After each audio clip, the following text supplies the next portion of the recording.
系统给了我颠倒众生的美貌，却给了我一个炮灰真千金的身份。我回归豪门时，贾千金已经俘获4个男主的心，成为真正意义上的团宠。而我作为一个社恐，也不想和他们产生什么交集。可系统说我每天必须出门8个小时，不然就会将我的存在告知4个男主。我知道自己被赋予的美貌有多大杀伤力，也知道极致的美貌就是一种原罪。没办法，我只能听从系统的吩咐。出门也不是不行，只要不和人说话就行。有个地方可以不和人说话，那就是图书馆。我之所以不敢社交，还有个原因，那就是我极度担忧，时刻在警惕是否会因为社交中的失误和不够谨慎而成为被攻击和殴打的目标。毕竟在很小的时候，自己总会遭遇这些可怕的事情，久而久之都变成了我刻进骨髓的恐惧。只要脱离现实环境，网络可以隔离大部分压力和死亡的恐惧。给我一台电脑，一台手机，我甚至只需要一些营养液就能活着。系统的到来也不全是坏事，它不是人类，只是一个机器人。它吵吵嚷嚷的要带着我走向新的人生。尽管现在的我依旧满身抗拒，但是很久之后回过头来看，这次出门只是我行动的一小步，却是我人生的一大步。小姐，小姐好！下人们一个个低头行礼，我冷着脸并不作答。我身上穿的最新款的迪奥春装，笔直纤长的长腿衬托得我气质更加卓然。下人们面面相觑，黄山心里有点害怕地说：“刚刚那个事是真的，大小姐怎么看上去那么美还那么冷？闭嘴吧，以后还是别私下讨论这些了。”张丽看着远远离开的倩影，恍惚回过神来，这位真千金虽然半年没出门，但是一趟出来，整个江家都惊动了。这样一个美貌不输、江瑶瑶、气质清冷脱俗的美人，居然是那位半年大门不出、二门不迈的真千金江之薇。社恐缺的不是社交能力和社交技术，社恐需要的是一个相信自己不会被伤害、不会被攻击和杀死的社交环境。而现在，我对周围所有的人充满了警惕，我不信任这个世界的任何人、任何事。这一次出门也完全是因为系统的安排，只需要在图书馆待够8小时即可，还算能接受。中午1点30分 ，A 是最大的图书馆，一个青年和同伴挤眉弄眼，干嘛？薛子凯压低声音，小声询问。1点钟方向有个大美女，赵雷脸色涨红，有点激动。薛子凯却很冷静。A 市可是国家中心，到处都是美女，你要那么激动吗？他们2个人是北华大学大一新生，北华和清大是华国最顶尖的2所学府，能考上北华的他们算得上是天之骄子了。而且北华文学专业极其出名，女学生只多不少。他们今年新开学也见了不少大美人，也没见赵雷那么激动。不是，美确实和之前见过的美女差不多漂亮，但是气质真的好绝。赵雷品味还是很高的，毕竟能在北华上学的家世也没多差，是吗？薛子凯有点心动了。他慢悠悠地转身看向1点钟方向，随后愣在原地，半晌后才开口：“确实很漂亮，气质突出。”在场的所有男人或者女人都有意无意地看向图书馆3楼最角落的一个位置，那个位置本来不该那么多人关注的，但是因为坐在那里的人而熠熠生辉起来。美人如花隔云端，冷若冰霜的气质更加让我美得脱俗。要不我们去要个微信吧？赵雷长得有点小帅，自信自己还是北华的学生，看我年龄和自己差不多，估计也是在读大学，还是别吧。薛子凯一眼都不眨地看着我，卷曲上翘纤长的睫毛，心脏砰砰地跳。喜欢是放肆，爱是克制，他已经在这短短5分钟沦陷了，开始惧怕去找我要微信了。你不去，我去。赵雷握紧拳头，不想放过这个机会。这样的美人身边还没有其他男人，简直是个绝好的搭讪机会。不准去！薛子凯直接拦住了跃跃欲试的赵雷。赵雷脸色不耐地看着他，你要干嘛？你喜欢，那你就去，拦着我干嘛？我说了，不准打扰他，你听不懂吗？薛子凯冷冷地瞥了他一眼，口气凝重。见薛子凯认真的样子，赵雷心里咯噔了一下。他认识薛子凯大半年了，知道他的家世不凡，听说还是那个豪门之一的方家的亲戚。能做方家的亲戚，肯定自己家世也很不错，和他这样的开几个小公司的家族完全没有可比性。他们2个人之间的关系也是他在捧着薛子凯，所以就算再不爽也只能按捺住了。行，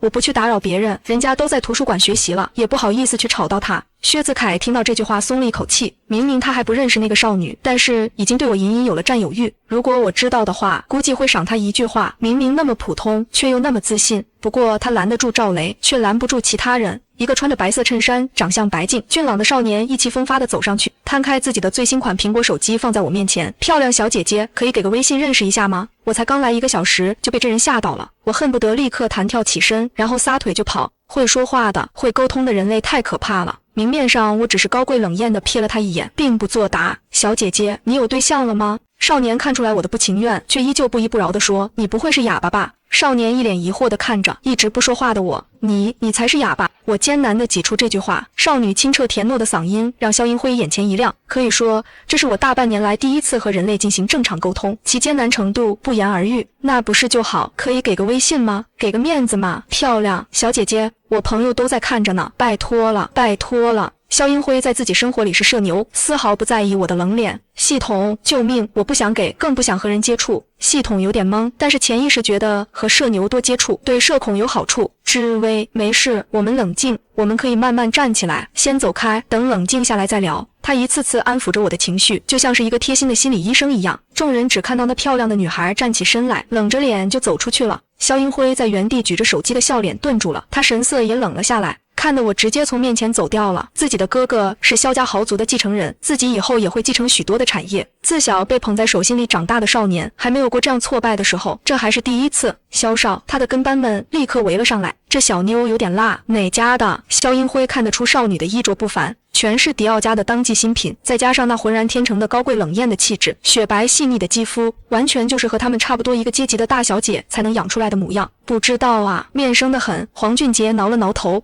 是的大小姐，他都跟着肖英辉差不多见了个遍，就是没见过他。肖英辉，你想干嘛？薛子凯走上去，脸色不太好看地看着他。两个人都是北华大学的，家世也差不多，平日里也多有交流。薛子凯是方佑生的表弟，平日里关系很不错，所以肖英辉也会给他几分薄面子。凯弟弟，你心动了？那个妞确实好看，哈哈。肖英辉挑挑眉，那种世家子弟高傲轻慢的态度让薛子凯更气了。肖英辉，你别乱搞什么花招，也就你当真？这种女的可能是专门出来捞金的，专门钓你这种傻子。他嗤之以鼻，搞得你好像有多痴情一样，连别人叫啥都不知道。听到这句话，冷静自制的薛子凯再也控制不住了，他双眼猩红，眼中燃烧着熊熊怒火。砰！我靠，辉哥！黎星和黄俊杰立刻上前扶住被狠狠打了一拳的肖英辉。他妈的，一见钟情的女人被肖英辉这样调侃，是个爷们都忍不住一拳下去。肖英辉也火了，除了他哥，还没有人打过他呢。在 A 市最大的图书馆，两个衣着不凡的俊朗少年众目睽睽之下扭打在了一起，赵雷急得团团转。黄俊杰和李艺兴目瞪口呆，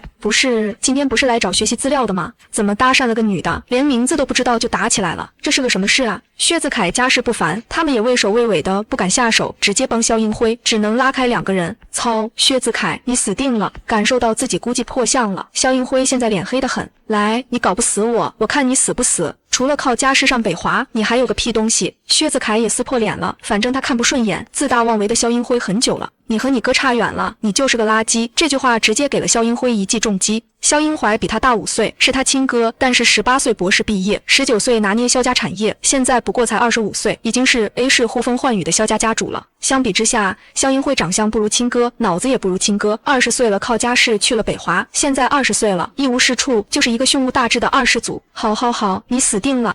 被揭穿的肖英辉恼羞成怒，直接扯开拉着自己的李艺兴和黄俊杰，举起拳头又冲了上去。两个人你一拳我一脚，好不热闹。周围围起了密密麻麻的人观看，时不时还讨论一下。你说他们干啥？打起来好像是那个白色衣服男的要美女微信，美女没给就走了，然后这个蓝色衣服男的上去说了几句就打起来了。我靠，这得有多美啊！红颜祸水，路人啧啧称奇。他现在在哪里？人家早就走了。路人一脸可惜，好想知道他有多美，都能让两个帅哥为他打架。黄俊杰看他们打得火热，无奈地打开手机，在密密麻麻的通讯录里面挑出来肖英辉的亲哥哥肖英怀的电话号码。喂，对面冷静的声音如同寒潭一般，让着急的要命的黄俊杰也不由得冷静了几分。肖大哥，辉哥和薛家那个天才小子打起来了。薛子凯，肖英怀愣了一下。薛子凯是方佑生的表弟，虽然今年刚读大一，但是一手出色的电脑技术非常不错，在前些日子修改了某个国外超大型游戏的 bug， 是被国际游戏联盟看中和夸赞的天才电脑少年。对，你快来，他们现在打得太激烈了。我现在来。肖英怀问清楚地址之后，打电话给了方佑生。对面的方佑生放下怀里的美人，一脸惊讶，我那个木头表弟居然动手打人了，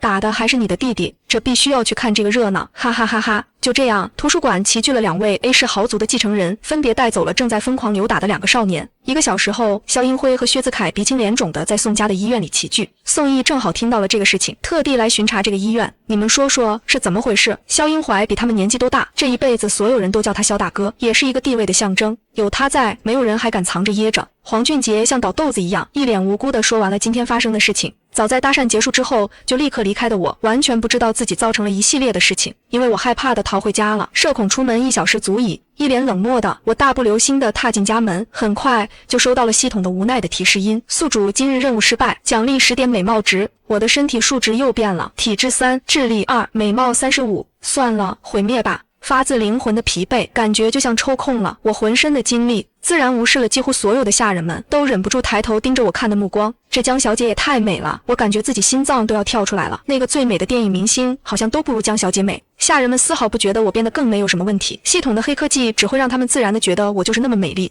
江瑶瑶看到手机那头宋毅说出事了，立刻积极响应，准备去宋家的专门给贵族定制的私人医院看望一下。她收拾了自己1个多小时，确保自己头发丝到脚尖都完美无缺，那种若隐若现没有任何妆感的化妆技术她学了很久，显得整个人看起来微施粉黛，清新脱俗。她拿起粉色的鳄鱼包，整理了一下自己白色的裙角，脖子珠圆玉润的珍珠和她的皮肤一样那么雪白。江瑶瑶每次出门都会这样，提前2个小时收拾自己，力图营造出没有精心打扮的那种美感。还不是男人都喜欢天然美女，该死的，不然自己也不需要那么花尽心思。她昨天订婚之后，心里的大石落下了，现在她的身份更高了一层。现在他们4个兄弟之间出什么事情，更愿意和他说了，包括今天的事情。他微微蹙眉，不懂为什么薛子凯和肖英辉打起来的原因。算了，过去就知道了。他心情愉快地下楼，我迎面走来，他被惊艳到了，足足愣了5分钟，没有缓过神来，直到我从他身边走过，2个人没有说一句话，却让他脸色瞬间苍白的毫无血色，心里如坠冰窟。那个黝黑的伤痕累累的土里土气的女人，短短半年居然变得那么美，比自己还要美那么多，这怎么可能？莹莹烛光怎么可以和皓月争辉？当他们侧身走过的时候，江瑶瑶第一次升起了自卑的心理。她面对我一直都是优越感极强的，毕竟她自己在江家养尊处优，精心培养了整整18年，而我在自己那个养母的家里面被折磨了这么久，别说琴棋书画培养气质了，恐怕连高中都没有上。第一次见面，看到畏首畏尾、一脸茫然的土妞，她得意极了。江之薇，就算你血脉比我好，但是又怎么样？她还故意让下人在我门口说闲话，希望这样可以逼得患上病症的我病情恶化，最好我可以自杀。只要我死了，她就是江家唯一的女儿，她就是下一任江家的继承人，也是名正言顺的江家千金。没想到我看起来不但好了，还可以出门了，更变得那么美。嫉妒如同毒液一样淌满了她的心脏，让她全紧的心脏痛得无法呼吸。江瑶瑶第一次那么庆幸自己昨天和沈昭燕定下了婚约，不然的话，一旦我出现在 A 市上层的圈子里，到时候她的地位恐怕不保。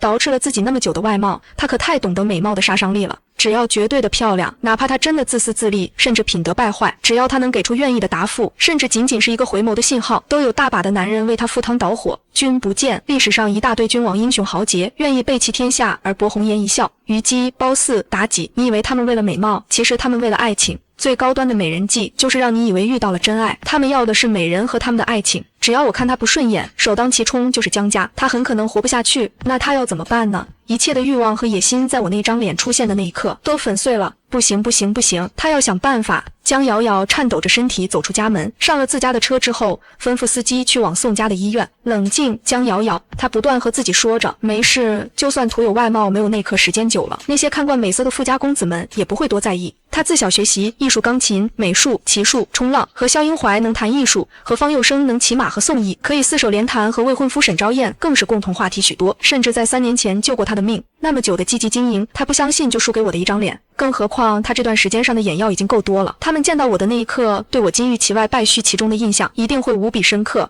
半个小时之后，车子停在宋家医院之外，江瑶瑶也冷静下来了。她摸了摸头发，扬起一贯清纯的笑容，走了出去。在医院里面得知来龙去脉之后，宋毅沉默了。所以你们连人家名字都不知道，就下狠手把自己兄弟打了一顿。他们这一圈少年基本上都是盘根错节有联系的，说一句兄弟不为过。他在清大读书，不在北华，没想到这北华的2个少年结了那么大的仇。呵，是他嘴贱，嘴巴都被打肿了的薛子凯心里愤愤不平。你说个屁，你在这里为他打生打死，那个女人头也不回的走了，你心里很爽是吧？我还不知道你喜欢爱思爱慕。方佑生也被气笑了，低声骂着表弟，他不知道我们在后面打架的事情不关他的事。薛子凯立刻站起来维护自己心爱的人，我是服了，真不知道薛家怎么教你的，还能出痴情种。方佑生皱着眉看他那种青青紫紫的脸，无奈极了。回去之后，二姑姑肯定得打电话骂他，没看好薛子凯了。肖英辉，你没事说别人女生干嘛？这边方佑生在教训自己表弟，他也要教训亲弟弟给他看。我这不是看他傲得很就说了几句吗？肖英辉在外面是无法无天的二世祖，但是在自己亲哥面前却乖得像个鹌鹑一样。我以前也这样啊，也没说什么不好的。他觉得自己可太惨了，搭讪了个美女还被拒绝了，无缘无故的还被薛子凯那疯子揍了一顿。祸从口出，道歉。肖英怀冷冷一扫过去，无形的威压让肖英辉心肝一颤。我是他先说我垃圾的。他红了眼，满脸不乐意。身为世家子弟还是有尊严的，凭什么被说是垃圾？你这不是事实吗？门口传来男人低沉的嗓音。老三，肖英怀皱起眉头，警告的目光看向门口牵着江瑶瑶的男人。沈昭燕，你这弟弟无法无天不是第一天了，口无遮拦的要改。沈昭燕可不怕肖英怀，他吊儿郎当的，该说的不该说的都说了。好了，道歉吧。最后肖英怀各打50大板，把他们都压下来了。两个倔强的少年只能臭着脸相互道歉了。这件事情解决了，但是我很好奇，那个让你们打起来的美人到底是哪家的千金？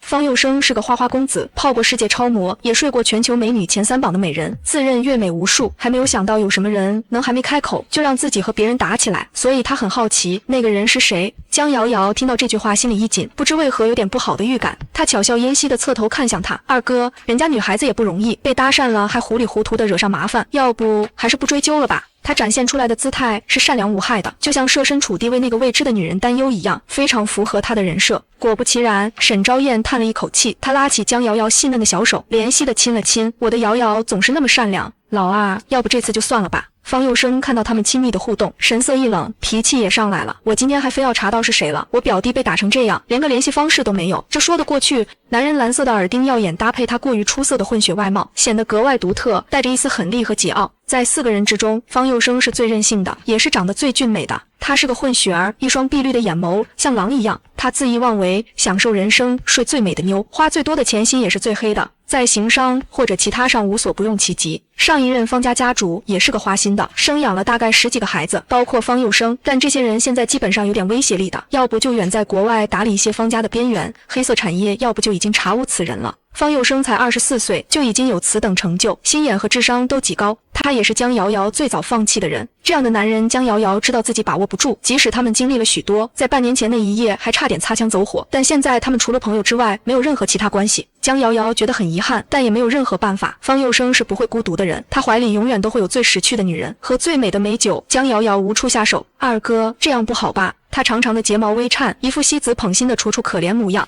方佑生越看他们越烦，直接起身离开了病房。走到门口，经过他们时，碧绿的眼眸装着清晰的冷漠和一丝暗藏的晦涩之意。老三，好好对瑶瑶。他说这句话，那双眼分明如狼一般，看着江瑶瑶。不用你说。沈昭燕淡淡一笑，丝毫不慌。在他们4个人之中，沈昭燕的位置是最正统和最轻易得到的。毕竟沈家的父亲痴情，一生只爱他的母亲，同时他们也只剩下了他一个孩子。沈家痴情的名声也是由来许久，这也是江瑶瑶为何选择他的原因。身为唯一的孩子，自然沈昭燕刚上大学的时候就开始在父亲的手把手教导之下接管了沈家。现在已经过去5年了，他早已牢牢坐稳沈家的家主之位，说沈家是他的，一言堂也不为过。他那恩爱的父亲和母亲已经去世界旅游了，时不时会给他发点视频。沈昭燕和谐又恩爱的家庭，恰恰是江瑶瑶最向往的，所以他是他最用心攻略的男人。这么多年下来，他终于得偿所愿。你家那些私生子怎么处理的？宋毅一愣，看向肖英怀，我会处理好。最近有个多舞到我面前来了，前些日子带着方案来了我的公司楼下，你说我见还是不见？肖英怀微微眯起眼睛，眼神闪过一丝杀意。宋家现在内部一团乱，3个私生子知道宋父病重，早已开始勾心斗角抢夺资产了。前段日子第2座湘江大桥不是要建了吗？把他拉去打生桩算了。肖英辉眼神带着恶意，你小子别说话了。肖英怀长着一张非常高贵的冷淡的脸，棱角分明的轮廓，眼睛狭长且微微上挑，配上将近1.9米的身高，总给人一种俯瞰的感觉。常年身居高位的那种压迫感，让人不敢在他面前大声说话。除了自己那位亲弟弟，肖英怀只觉得脑子疼，自己弟弟现在怎么那么无法无天？那不然呢？等你家那个老不死，真的给他这个送那个送的，你们宋家能接受分裂吗？肖英辉心情差得不行，只想发泄一下，先不急，我练练手。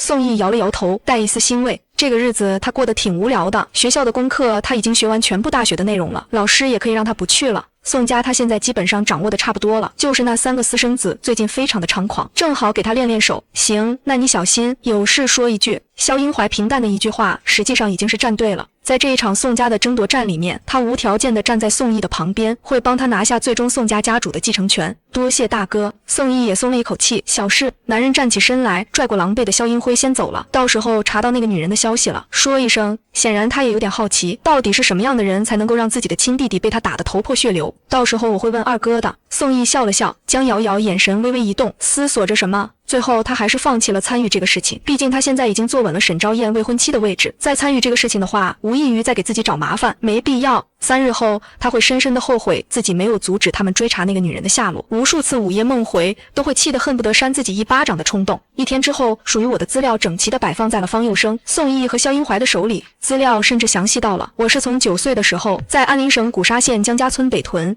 123号旁边的耕地干活的，只要钱够多，这个人的身份背景和资料就可以要多详细有多详细。江家真千金。方佑生翻看着资料，非常感兴趣。照片里的人在被接回江家的前后差距巨大，但是可以看出确实是不可多得的美人，有点意思。玩玩，他勾起恶意的笑容，反正他的姐姐嫁人了，那他玩一下江家的另一个姐妹，姐姐妹妹也不错吧。宋义看到照片的时候愣了一下，他是个声控，所以瞬间就回想起那天的事情，没想到他还挺好看的，确实有点红颜祸水那味道了。不过也就想了一下，然后他就把手中的资料放了下来。他最近可忙得很，忙着整治那3个私生子，没空搭理其他的事情。他没想到日后的自己会狠狠扇自己一耳光，恨自己没有早一步找上我，而深深的懊悔。另一边，肖英怀正在处理公务，资料看完之后就放在一边了，把东西给英辉送过去，联系方式和名字都有了，让他泄泄火。话里话外都不把我当做一个人来看待，毕竟他只有一个亲弟弟，无法无天的性格也是他有意的纵容。肖家只需要一个家主，既然是这样，那他会从另外一个方面来弥补自己的弟弟。这个名叫江之薇的女孩也不例外。此刻的男人还不知道这件事之后会成为2兄弟最深的隔阂，兄弟相残这种可笑的事情居然会在他们之间出现。命运的齿轮开始转动，而此刻的我躺在自己的床上，翻了一个身子，然后伸手挠了挠脸蛋。这电视不错，女主还挺帅。系统忙得团团转，一定是我之前制定的计划出现了问题，不行，我得再更改一下。对，多反思自己，少指责他人。咔嚓咔嚓，我又吃光了一袋青瓜味的薯片，这种日子好爽。方佑生是有了计划，但派人在江家门口蹲了几天，一无所获。我是让你去找他出门的规律，你现在和我说这3天他连房门都没有出过一步。方佑生看着自己的保镖要气笑了。那个总裁，我真的很认真了，我甚至花钱买通了江家的下人。周刚作为一个保镖，还是第一次接到这样一个无解的任务。那个下人和我说，每一天饭菜他都是做好端好放在门口，然后江小姐再开门拿进去的。江小姐这3天连房门都没有出过呀，我实在是找不到任何她的出行规律。她欲哭无泪，实在是没想到一个才18岁、大好年华的美人，居然连房门都不出，这简直不可思议。好，方佑生觉得实在是有趣，他搜索的资料自然有关于我的病症描写，但是他没有想到这个病症居然这么严重，毕竟我分明在前几天才刚刚出过门。等等，难道他刚一出门就惹出了这个事情，所以更加不敢出门了吗？某一个程度上，方佑生和我同频了，确实是这样。纵使他有千般花招，但是人都不出来，这简直是太有挑战性了。方佑生还是第一次遇到这样的人，一开始他只是抱着玩玩的心态，但现在他抱着是一个挑战者的心态去挑战这件事情。他喜欢攀岩，喜欢冲浪，喜欢一切刺激性的项目，现在我也让他觉得很有刺激性，那他必然会继续下去。给江泽刚发的请帖，我明天下午4点要去拜访一下他。江泽刚就是江家现任家主，我和江瑶瑶的父亲。既然删不来救我，那我就去救删。他不出房门，那他就去他家里门口堵他。就凭自己的人格魅力，他还不相信连一个刚满18岁的女孩他都泡不出来。是总裁。美女助理低下头，雪白的沟壑呼之欲出。旁边的周刚看了一眼，差点魂都被勾走了。他媚眼含春，默默注视着方佑生。方佑生却仿佛没看在眼里一样，继续下达命令：今晚8点约茱莉亚去皇冠假日酒店，明天上午10点和杜总开会。美女助理听到方佑生现任包养的混血情人的名字之后，眼神暗了暗。可恶，都怪那些小妖精。收到方佑生吩咐完之后，低下头去继续处理文件。作为方家的家主，平日其实还是挺忙的，不过男人的欲望总要解决一下的。色与财从来都是紧密相连的，拥有像方佑生这样的家世和外貌，注定了他的床上只会有过江之鲫，源源不断的美女。所以他对自己床伴的要求极高，像是他助理这样身材火辣的大美人，他也看不上眼，毕竟助理只能是助理，他不会分不清主次，把人拉上自己的床的。一旦工作掺和上感情的话，那必然是一个糟糕的事情。如果不是因为他确实好用的话，他早就把他换下来了。在江家，我看完了刚追的电视剧最新一集啊，好无聊，好空虚。不知道你们有没有这种感觉？当你们追完一个特别好看的电视剧的时候，你都会有一种莫名的空虚、怅然若失，以及甚至想流泪哭泣的冲动。现在的我就是这样，那张仿佛被上帝亲吻过的脸蛋挂满了空虚，好无聊。系统见缝插针，既然无聊，宿主是不是休息够了？那我们要不要继续开始新的任务呢？听到系统律师的口吻让我一顿。其实我也不是很无聊，我发现了一个事情，系统实际上非常的纵容我，只要我表现出因为那天出门导致的心理创伤的模样后，系统就会立刻停止给我下达任务。不行了，不能休息了，这样下去你的社交恐惧症猴年马月才能好啊！我半死不活的举了举手，好哎。这段时间以来，在系统的陪伴下，我已经没有那么孤僻了。不过我还没有意识到这一点。叮咚，发布任务，明天请宿主和一个人介绍自己的名字，并且得知对方叫什么。成功奖励1点数值，失败奖励10点美貌值。我无奈了，捂住脑袋，开始哭唧唧的挣扎啊！我还觉得那天发生那个事情我好难受，都因为你要让我出门，我还被迫和人类说话了，整个人都不好了。系统冷眼旁观，不可以，你休息了3天了，依照常识来说，3天足以洗清许多负面影响。见系统不愿意退让，我脸色立刻垮了下来，在床上滚了个圈。好吧，依旧是死气沉沉的半死不活的口吻，那张漂亮的无可挑剔的脸蛋都救不活他的丧气。在摆烂的时间里面，时间飞快的流逝。很快，第二天下午4点，江家迎来了一位贵客，方家年轻有为的家主方佑生。江泽刚笑着把他带进来，两个人似乎一下子拉近了距离，聊起了许多生意上的事情。聊着聊着，突然方佑生停住了话题。我听说前段日子你的女儿回来了，对吧？江父脸色一僵，但是立刻就消散了。确实是这样子的，怎么了？是有什么问题吗？他第一反应就是怨恨江瑶瑶，是不是在方佑生的面前给自己上眼药了，然后让他来给自己撑腰的？毕竟他知道这位方家的家主和自己的那位女儿的关系非常的好。这倒没什么，就是我知道令千金的病情不是很好，我这边来了一位德国来的心理医生，他具有非常丰富的治疗经验，要不我今天先帮你给令千金进行一个初步的判断。方佑生懒得拐弯抹角了，直切要害。江父愣住了，他想了很多种可能，甚至想到了方家是不是想要夺走江家的财产，所以才上门来故意洽谈的，但完全没有想到他冲着他那个在村子里面流落了18年的女儿来的。他对自己的血脉女儿还是有骨肉之情的，这么长时间他把自己关在房间里面，连他叫都出不了门，他也不好强迫于他，也就由着他去了。现在如果有一个绝好的治疗机会放在他的面前，如果是真的话，他还是愿意试试的。是这样吗？那我觉得可以试试看，这多麻烦方总你呀。不麻烦，毕竟你是瑶瑶的父亲嘛。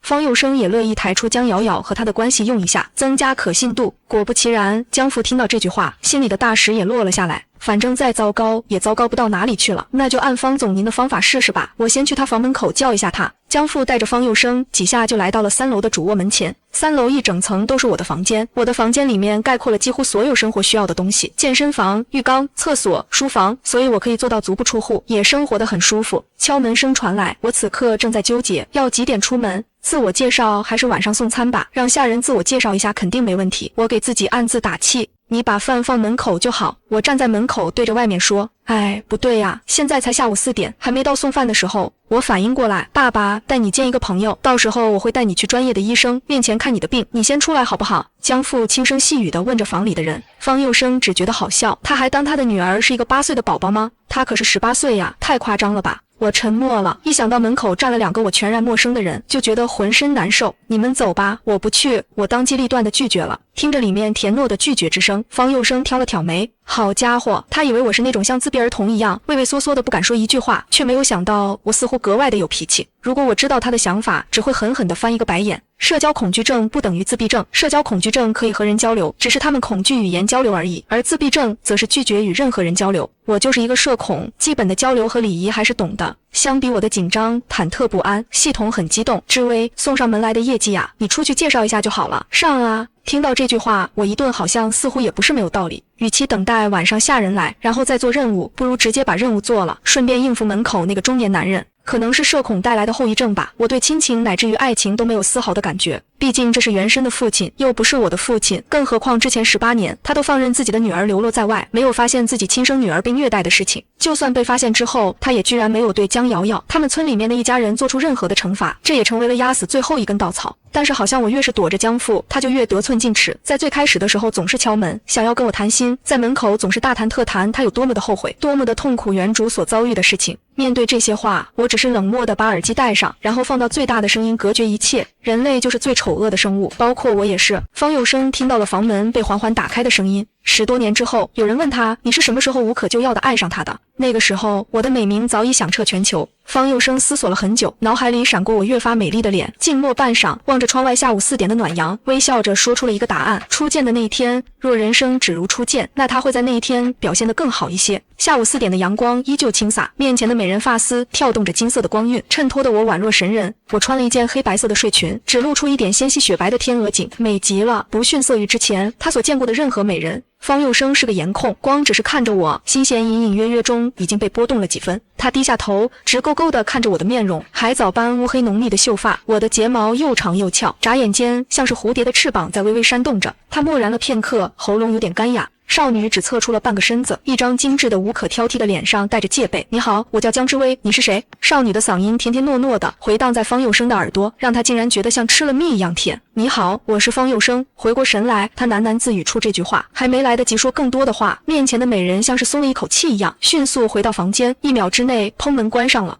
他许久没有见自己这个亲生女儿，没想到出落得那么漂亮，那恐怕日后江家更上一层楼，就不需要靠那个假女儿了。看来令千金这个病还是需要好好的治。方佑生看着关上的房门，眼神一暗，心思翻滚。这个薄薄的门关住了一个美丽的公主，满园春色竟然不能多看一眼，实在是可惜。确实不知道那位医生能不能来家中给我的女儿治病呢？江父心思一转，比方佑生还迫不及待起来。他想到了，一旦自己这个亲女儿的病好起来，在 A 市亮相，江家的名字一定会被更多人提起。并不是说美貌没有用，一旦美貌达到一个极致的时候，再搭配利益，所能够带来的收益绝对是巨大的。抱歉，那位医生是我们家族的私人医生，要看的话，恐怕要让令千金来方圆。方圆是方家的主宅，历代方家的家主都要住在专属的房子内，而这个地方叫什么，则取决于这一任的家主叫什么。方圆是一处王爷府改造的，占地100平方千米，堪比故宫。里面的房子大部分外表还保持着古代的建筑，内在却全是当代科技。当代家主方佑生却不耐烦住那些老房子，平日里总会回去在自己的别墅梨园那边住。不过现在他改主意了，方圆也不是不能住，古香古色的也不差，这也是可以的。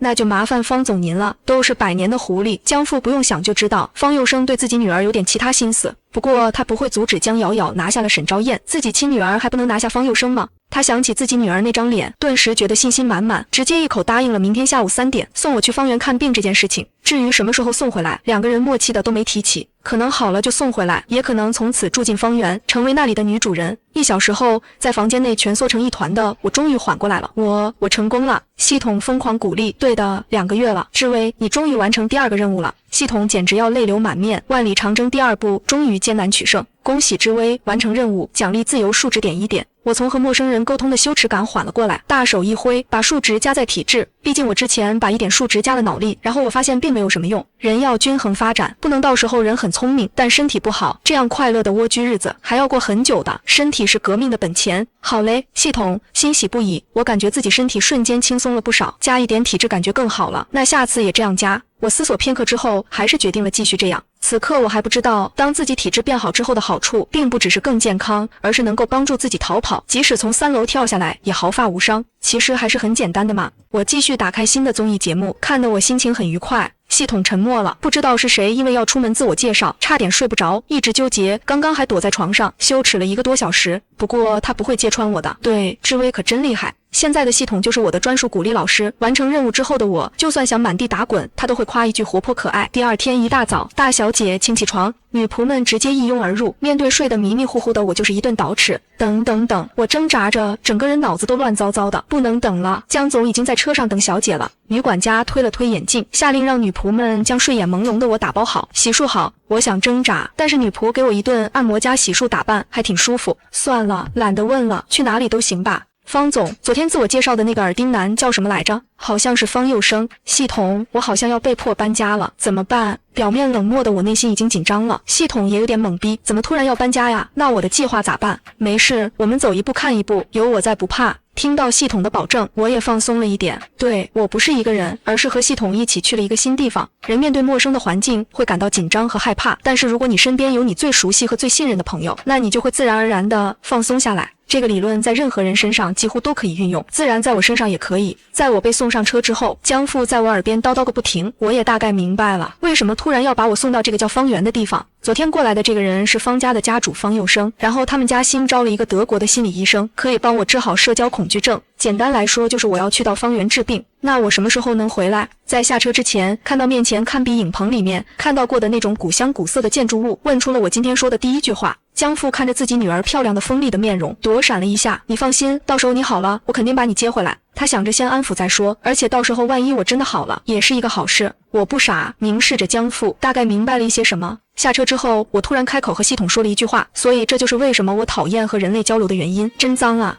系统不太明白，但是敏锐地觉察到了我的心情不好。美貌对于我来说确实是一个很糟糕的东西，我越美，那么遇到的垃圾事情就越多。从那天出门到今日的被迫搬家，我再傻也知道我成为了一个货物，可以被随意置换。在位高权重的人手里，美貌就是可口的点心，而我就是最好的祭品。我真的不能再美下去了，美貌是穿肠毒药，会害死自己的。虽然我是个社恐，但也珍惜生命，不然也不会把数值加在体质上面。系统，我们之后的任务慢慢来吧，我会好好配合你的。第一次站在这个象征着 A 市最大权势之一的宅子面前，我产生了惧怕。这种惧怕甚至让我想要积极配合系统了。系统不明所以，但非常高兴。好嘞，你放心，我会好好帮助知薇的，我们会越来越好的。对，我们会越来越好的。我喃喃自语。面前的大门缓缓打开，里面黑色西装的一排保镖开着车朝我走来。为首的白发管家神色恭敬，江小姐，请上车。我不喜欢阳光，但这种雾霭霭的天气让我更不舒服。又下雨了，我上了车。黑色低调的商务车在越发阴沉的天空下行驶，行驶到巍峨的方圆大门口前时，凄厉的雨下得越发大了。透过雨雾迷蒙的车窗，我的心像被这绵绵细雨绕在了一起。我悠悠叹气，希望一切顺利吧。坐在3层王府之上的方佑生，穿过层层的雨雾，看到了下面那道让自己日思夜想曼妙的身影。一开始他其实有点后悔说，医生在方圆，毕竟方圆是家主住的地方，那能进来的女人岂不是就是女主人了？我很美，但还没有美到让自己失智的地步。做方家的女主人，连江瑶瑶都不及格，更何况是我。可是当我走进来的时候，他还是没有让管家把人送走，相反，他现在心情比之前还要好。终于来了，我的公主。红酒杯一饮而尽，却没有丝毫缓解她喉咙的干渴。我裹紧了自己风衣，在黑色的伞下走进了这座大宅。里面的设施没我想象的那么古香古色，里面有松软的欧式沙发和羊绒地毯。家主不太喜欢华国古风的家具，里面的设施都是现代设备，希望江小姐能喜欢。白发管家适时的说话，而社交恐惧症发作的我死死地攥着自己的手，只有一个念头：逃跑，找到一个地方没有任何人，只有一个柔软的床，我把自己埋进里面，不和任何人说话。家主已经等你很久了，我们先去3楼吧。他并没有在意，我冷着脸不理自己。美人总会有特权，更何况他是方家的管家，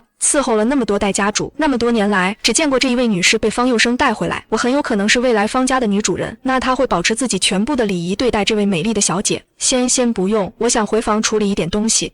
就像年末的时候被强行推上台做年末表演一样的那种紧张，我想吐。这管家有点为难，因为家主的吩咐就是一接到人就送到他面前，但是面前这位江小姐的脸色确实不好，本来就白皙的肌肤现在白得几乎面无血色，两个人就这样僵持着了。我不上楼，管家不敢催，在楼上等待的方佑生很快就收到了消息，不愿意上来，想去房间。他哑然失声，对了，他差点忘了，我有严重的社交恐惧症，让我来了个陌生的地方，本来就不容易，更何况突然让我上来见自己，恐怕更难受了。高高在上惯了的他，从来不会去理会别人的想法，所以他自然的就吩咐管家把人带到自己的面前，忘记了我的情况比较特殊，我下去吧，然后见完之后送他回房。以往都是美人为了见他想尽方法的来找他，还是第一次方佑生为了见一个人自己如此主动。哒哒哒，木质的楼梯传来皮鞋踏在上面的声音，我抬起头看到了方佑生。男人踩着暖黄色的灯光，穿着一件修身式暗红色西装，西装笔挺，体态修长，里面甚至没有内衬，露出一小份性感的胸肌和若隐若现的腹肌。常年运动的男人身上没有一块多余的赘肉，倒三角的身材极致的完美。他绿色的眼眸就像一匹饿了很久的狼，死死地盯着自己心仪的猎物。那些爱慕方佑生的女人，不单为了他的权利，还有他的外貌。野性和不羁的气质给他增添了不少风流之气，俊美邪似的脸庞也让人看了就忍不住脸红心跳。在毫无审美的我的眼里，这个穿着红色西装的男人真的好骚。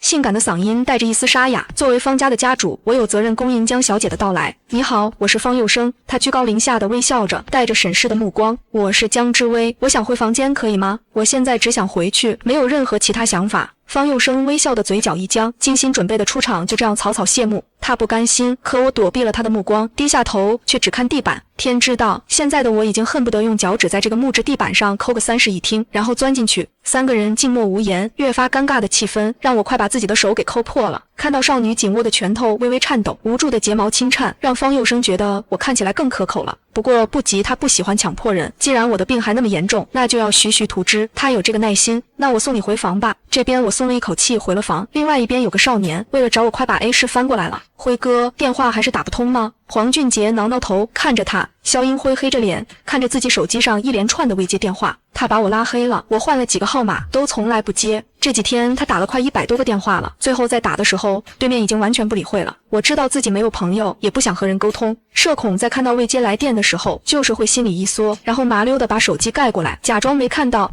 我无数次觉得打电话和接电话的人简直太恐怖了，面对着一台手机，还要听到对面的情绪和声音，所以无法面对面，设想到的情绪会被放大，会让人更加紧张。所以我面对所有的电话全部置之不理。静音之后埋头看综艺，那要不直接去找他吧。黄俊杰眼珠子一转，提议道：啊，他以为自己是天仙吗？和我玩欲擒故纵呢？砰！他黑着脸沉声喝道，把面前的桌子狠狠一踹，还从来没有人这样对他。这个叫做江之威的可真的有意思。这黄俊杰有点不知道说啥，人家又不认识你，不接你电话不是很正常的吗？但是他不敢说。肖英辉想起自己还有点疼的脸，又咽不下这口气，我必须要泡到他，把他带到薛子凯面前晃一下，然后再狠狠甩了这个女的。他恶劣的想着，薛子凯居然敢下手打自己，因为顾及方佑生，他不能和那臭小子玩阴的。本来想着直接一麻袋套了他狠狠打一顿，但他亲哥看出来他的想法，语气冷淡地说，如果你敢下黑手的话，方佑生找你麻烦，我也不插手。风轻云淡的一句话，却让肖英辉毛骨悚然。方佑生的阴险狠辣，他太了解了。如果到时候他真的要报复的话，自己估计会更惨。他不能这样光明正大的报复回去。正好薛子凯喜欢我，那他就杀人诛心。走！他又一踹桌子，邪笑着站起来。去哪？黄俊杰有点不好的预感。去江家拜访一下我未来女朋友。想起我那清冷出尘的气质和漂亮的脸蛋，他觉得内心一阵火热。到时候泡到了，先玩完再丢，不亏。行行行，黄俊杰立刻先去开车。很快，一辆金红色极其招眼的玛莎拉蒂疾驰而过，惊起路人的惊呼声。这辆车好帅啊！全球限量版的，可能又是哪家的富恩带出门了，真想坐一下看看是什么感觉。耀眼的豪车发着阵阵轰鸣声，向江家的方向进发。半个小时后，江家的别墅前停了下来。你怎么在这里？江瑶瑶今天不去上学，请了假回来处理一些事情。学妹好。肖英辉和江瑶瑶关系不冷不热，今年新开学，她考进了北华金融系一班，成为了肖英辉的学妹。她皱着眉看他吊儿郎当的下了车。尽管肖英辉年龄和自己差不多，但是他从来没有把他放在眼里。胸无大志的二世祖怎么能和年少有为的继承人比？所以他和他的关系也就只是点头之交。你不去学校吗？学校的那些东西我学不懂，正好我找江姐有点事。江瑶瑶有点不解。江之威，他脑海里冒出来我那张漂亮的出奇的脸蛋，心里一阵不好的预感袭来。在他不知道的时候，我已经出名了吗？就连混世魔王的肖英辉都要上门来找了。对，你不知道吧？上次薛子凯那家伙就是为了你姐和我打了一架，我总要找他要个说法。你带我进去。肖英辉把车门一关，主动把前因后果说了。等等，他脑子嗡嗡的，也就是说那天居然是我引起的争端。他一下子用一种意想不到的方式插进了自己处心积虑融入了5年多的圈子里。凭什么？不对不对，冷静，这只是肖英辉对他感兴趣而已，其他人还不一定。他突然想起来方佑生那天说的要查一下我的事情，不行，干脆直接把我推给肖英辉吧。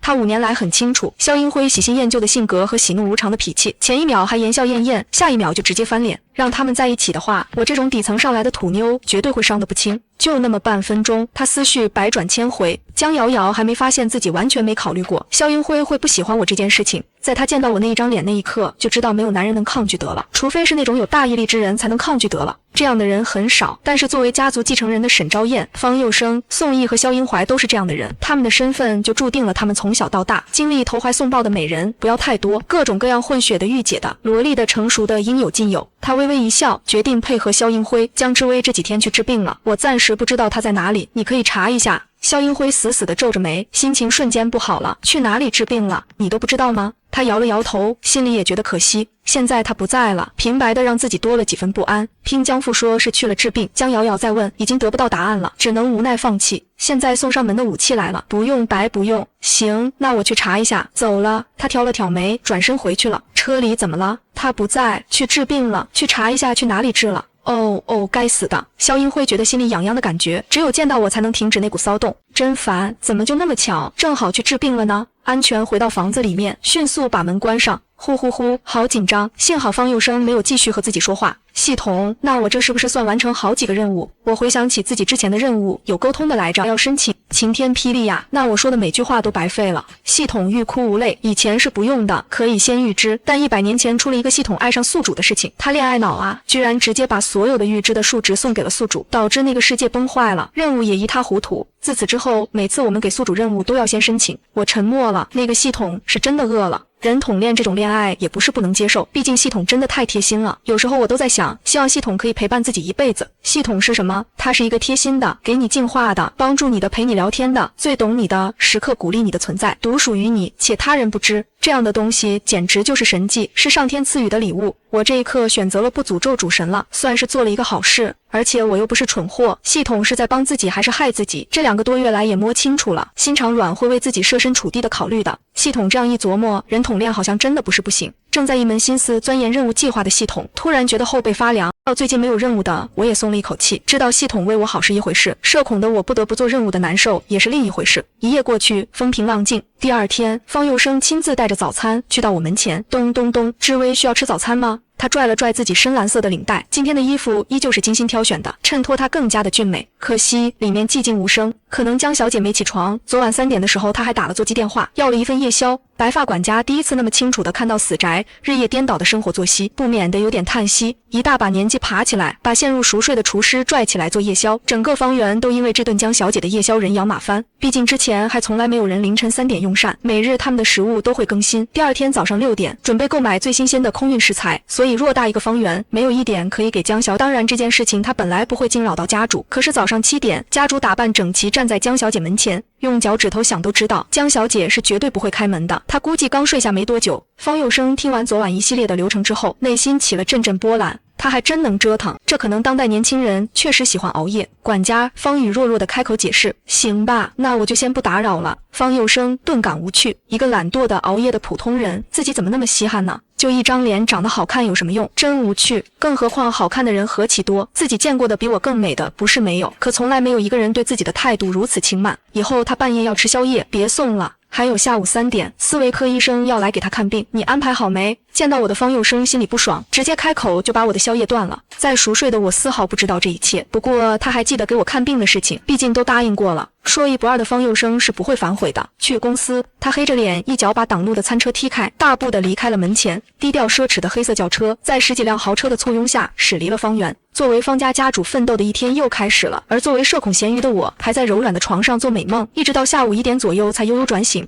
吃完早午餐之后，门口传来白发管家方宇的声音：“江小姐，下午3点，斯维特医生会来给您看病，请预留一下时间。”我听到了，沉默。吃饱喝足之后，我立刻开始和系统讨价还价。你现在给我颁布2个任务吧，正好我不得不看医生，这空子必须要钻。系统拗不过我，只能把计划打乱。没办法，智威大过天。叮咚，第1个任务1天内向第2个陌生人自我介绍，并且得知对方的身份和姓名。第2个任务，得到一位朋友，任务奖励2个数值，失败奖励20美貌值。好，现在的我信心满满，斗志昂扬，小小任务拿捏，智威加油。系统也很开心，有心理医生了，靠谱的话还可以配合自己的任务来调节，简直完美。被一人一桶寄予厚望的斯威特翻看着手里厚厚的文件，叹了一口气。治这病看似简单，实则很难，因为国际上并没有治疗社交恐惧症的特效药，这玩意到底是不是一个病都有待商榷。方佑生直接让一个国际知名心脏手术圣手的他来治心理毛病，简直是为难人。反正都是治病，你看着来。想起方佑生不负责任的话，斯威特要被气吐血了，可是他给的太多了，没办法，心脏手术医生被迫拿着心理疾病书上岗了。医生该出发了。护士敲了敲门，面带羞涩的微笑看着他。金色的发丝在阳光下跳跃着，美得如同天神。阿波罗的外貌让他备受瞩目，他是个标准的德国白人，金发碧眼，个高腿长。因为方家的邀请，他从德国来到了方家的医院，成为了方家家族的私人医生，为此还学会了流利的华国语言。一切都是为了钱，他觉得没有什么好羞耻的。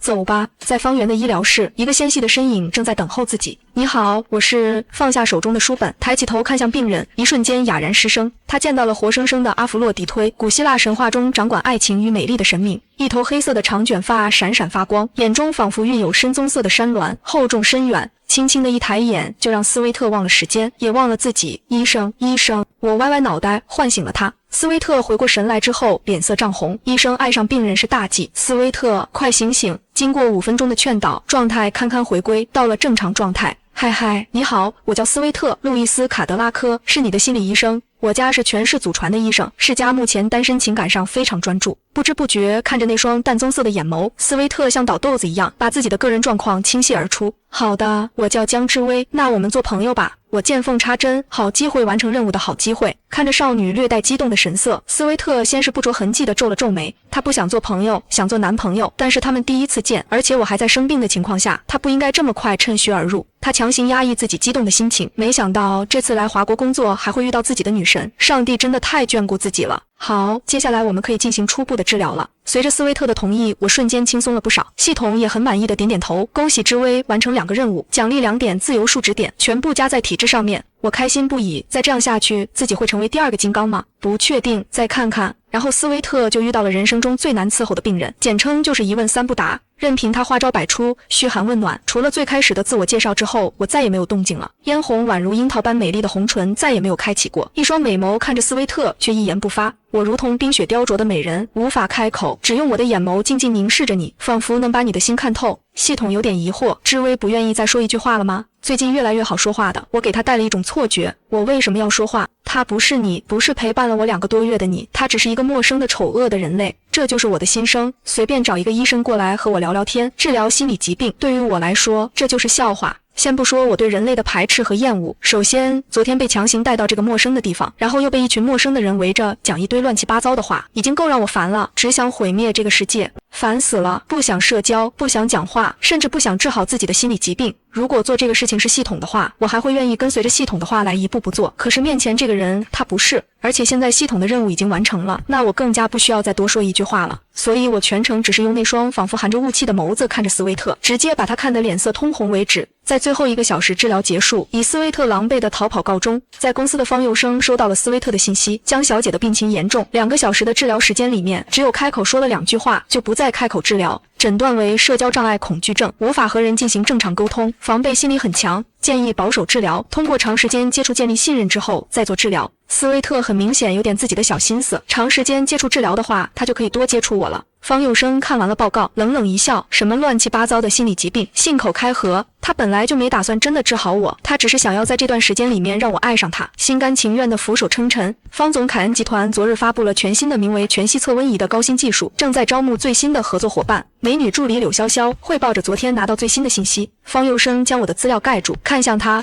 立刻去约见凯恩集团的负责人林彻。晚上8点，维多的秘密空中花园见。这个名为全息测温仪的高新技术，很大可能是将来游戏和科技的重点方向，但是资源消耗太大，作为国际游戏巨头，凯恩集团也吃不下。前段日子他们来到 A 市，决定在 A 市挑选合作伙伴。方家的产业目前主要是科技和互联网方向，互联网在5年前崛起速度极快，方家吃了大头，飞快地把之前的灰色产业几乎全部丢弃。作为家主的方佑生，正是急需一个良好合作伙伴和未来5年发展方向的时刻。恐怕不行，晚上凯恩集团召开晚宴，今晚8点好，我会带好资料。柳潇潇脑海里已经开始勾勒自己晚上穿什么晚礼服是配方佑生的。正常来说，参与这样的商业晚宴都是作为第一秘书的，他跟着这次也不例外。方佑生的手一顿，思索片刻之后开口：“我带一个新的女伴，今晚就不需要你了。”柳潇潇听到这句话，脸色一瞬间的扭曲，随即很快镇定下来。方总，我有什么做错了吗？他心里带着彷徨和苦涩。3年多了，他兢兢业业，凭借着极高的职业素养和优秀的商业头脑，成为了方佑生的第一秘书。他本来以为依靠着自己美艳的外貌和火辣的身材，迟早能成为方总的情人，方家未来家主夫人的身份，他不敢想，甚至女朋友的位置自己都不图，只想要和方佑生在一张床上翻云覆雨，下床之后可以默契的工作，就那么一点心愿，方佑生却不满足。他似乎全然不放在眼里。没有，你好好处理一下昨天的文件。方佑生一眼就知道他在想什么，但是工作和生活要分开，他非常清楚。柳潇潇要的他给不起，更加不想给，就连外貌也不是他喜欢的那一款。等找到更好的秘书，柳潇潇就要迅速下位了。但茱莉亚只是一个草包模特，总裁在晚宴上我会好好表现的。他潜意识的以为方佑生要带自己的情人去，之前也发生过这样的事情。闭嘴，秘书，你越界了。方佑生抬起眼眸，冰冷的绿色眼眸仿佛是看着死物一般。柳潇潇浑身一僵，心里涌起不好的预感。对不起，总裁，是我觉得这个晚宴对集团太重要了，所以着急了。他当机立断地低头道歉，脸色带着祈求的神色。方佑生冷冷地看着他，半晌没有说话，空气中的氛围越来越紧张，如同凝固了一样。一滴滴汗珠从低头的柳潇潇额头上滑落，他几乎要无法呼吸了，下不为例。最后看在柳潇潇业务能力确实不错的份上，他决定放他一马。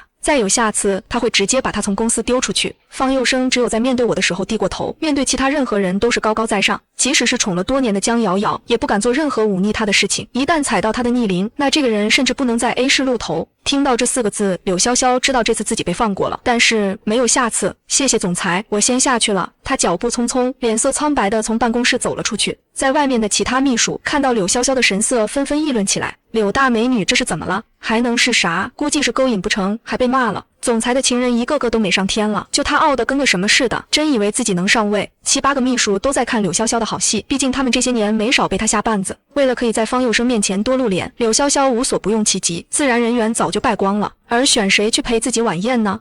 方佑生看着手里的资料，早有人选，自然是我。我病是不好，但美貌在就行。他有一种莫名的自信，今夜他会带着全场最闪耀的美人登场。他坚信没有废物，只有没有使用妥当的资源。很快，方佑生直接给方宇发送了信息，让他晚上8点把人收拾好，带到皇冠酒店，自己会在宴会等我。吩咐完之后，继续把文件处理好。完成2个任务的我美滋滋的在床上看着最近新开的综艺，和最好的朋友一起玩。综艺是一群明星去村里面生活的那种，他们一个人才会带自己最好的朋友去，笑料不断，非常好玩。系统兴奋地说，智位数值健康了好多。确实，我感觉自己有力气了很多，也轻快了很多。我看着综艺点点头，2个数值点的增加是立竿见影的。体质增强之后，原本还有点近视的眼睛瞬间清晰了，感觉自己身体也轻快了很多。突然他想到一个问题，那我的体质如果达到100的话，那岂不是很逆天？我脑海里瞬间闪过自己看过的那些超能力的电影，什么变形金刚、X 战警、金刚、绿巨人，我直接拳打北海幼儿园，脚踢南山老人院。我想着想着，傻笑出声，心情越发愉悦。系统沉默了一下，有没有一种可能，我们能提高一下智力，然后可能完成到20左右的数值，你就好了呢？他的出声打破了我的幻想，真的让我成为了体质100的猛人，那这个地球就没有能阻止我的人类了，除非投掷核弹。